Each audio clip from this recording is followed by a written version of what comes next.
Welcome to Blizzard Fire. We hope this video helps fire up your solution. You start by testing compression so you know exactly what you're fixing.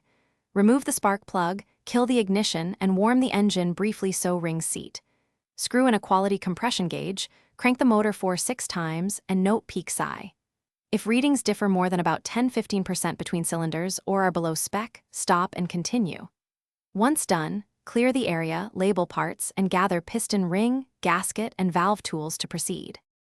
You now open the top end to find the root cause. Remove the head, keeping fasteners organized, and inspect valves and seats for pitting or bent stems. Carbon can mask leaks. Pull the piston to check ring condition and cylinder walls for scuffing or glazing, because worn rings or cylinder damage cause low compression.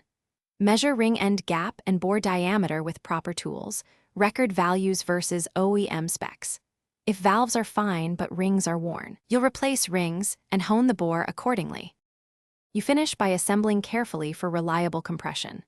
Clean surfaces, install new piston rings and fresh head gasket, then torque the head bolts in the manufacturer's sequence to the exact values.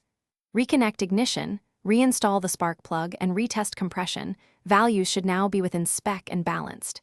If readings remain low, perform a leak down test to pinpoint whether air escapes past valves, rings, or head gasket. If leakage shows at the exhaust, focus on valves. At the crankcase, focus on rings. Thanks for watching. If you found this helpful, don't forget to like and subscribe.